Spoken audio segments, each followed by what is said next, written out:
In this video, we will use the cumulative density function of the normal distribution to find probability.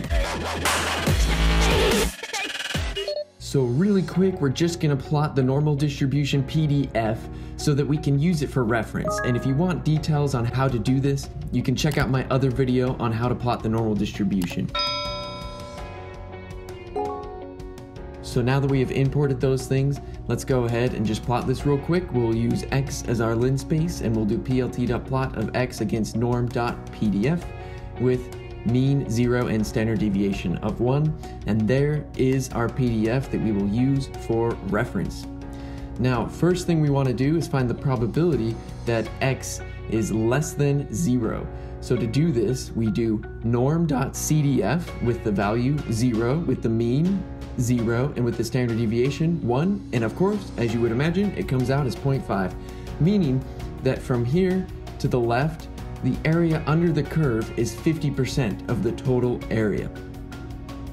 Now, you may have heard of the empirical rule in the normal distribution, which is the 68, 95, 99 rule.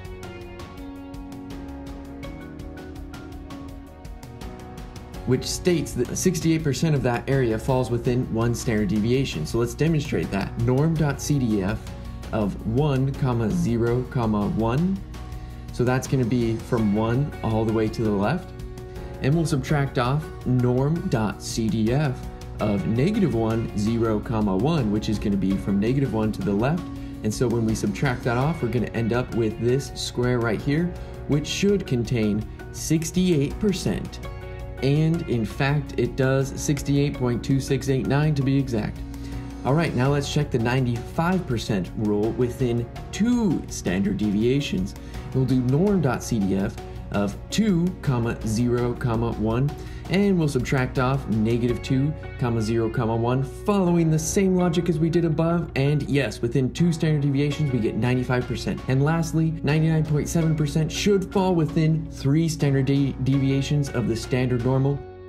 We'll do 3, 0, 1 minus norm.cdf of -3, 0, 1, which is again following the same logic as above, and we get 99.7% is the area under the curve within those 3 standard deviations. And of course that goes a little bit off the screen since I only plotted from -2 to 2. But there you have it.